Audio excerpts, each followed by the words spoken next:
Assalamualaikum warahmatullahi wabarakatuh. Sampai ketemu lagi dengan saya Asmaul Husna, dosen IAIA Piaut Al-Ghazini Biudaran Sidoarjo. Kali ini kita akan ketemu dalam mata kuliah pengembangan kurikulum anak usia dini. Apa saja yang kita bahas hari ini? Hari ini kita akan bahas terkait dengan pengertian kurikulum serta fungsi kurikulum dan bagaimana penerapannya. Kita ikutin perkuliahan tatap muka tahap kedua.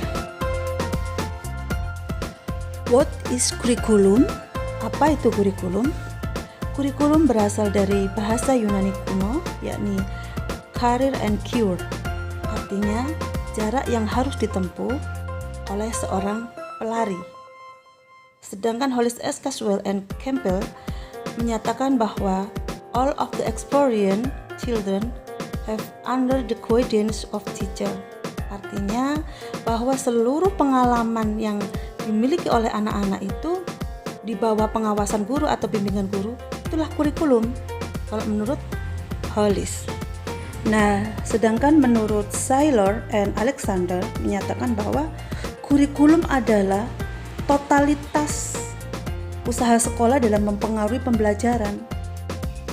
Bisa dalam kelas, playground, atau di luar sekolah. Itu menurut Saylor. Sedangkan menurut Undang-Undang Nomor 20 Tahun 2003 tentang Sisdiknas, kurikulum adalah seperangkat rencana dan pengaturan mengenai isi, bahan pelajaran, serta cara yang digunakan sebagai pedoman penyelenggaraan kegiatan belajar mengajar. Artinya itu adalah acuan, dokumen yang harus dijadikan acuan oleh seorang guru.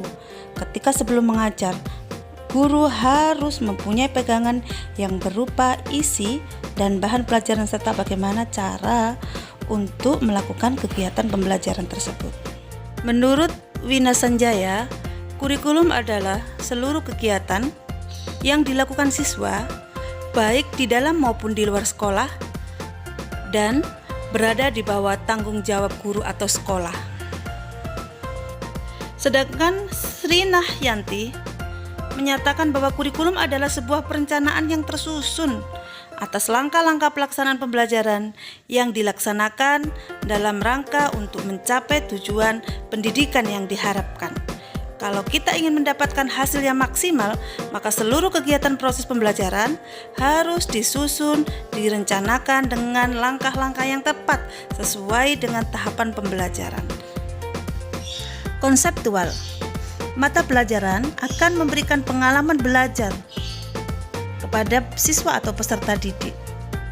Tentunya, pengalaman belajar itu akan diperoleh siswa secara maksimal jika seorang guru sudah membuat suatu perencanaan dan program pembelajaran. What is function of curriculum? Apa fungsi dari kurikulum? Yang pertama, mempersiapkan peserta didik menjadi anggota masyarakat yang bertanggung jawab. Yang kedua, memberikan pelayanan kepada tiap siswa atas perbedaan-perbedaan yang mereka miliki. Fungsi kurikulum yang ketiga, dapat menemukan, mengembangkan minat dan bakat masing-masing siswa. Fungsi yang terakhir, kurikulum dapat mengembangkan kemampuan siswa sesuai dengan keahlian mereka.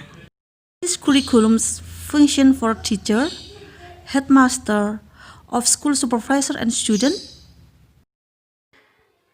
Fungsi untuk guru sebagai pedoman dalam proses pembelajaran, persiapan dan pelaksanaan pembelajaran. Sedangkan fungsi untuk kepala sekolah, kurikulum sebagai menyusun atau sebagai penyusunan perencanaan dalam program sekolah. Fungsi sebagai supervisor, kurikulum bisa dijadikan panduan dalam melaksanakan supervisi.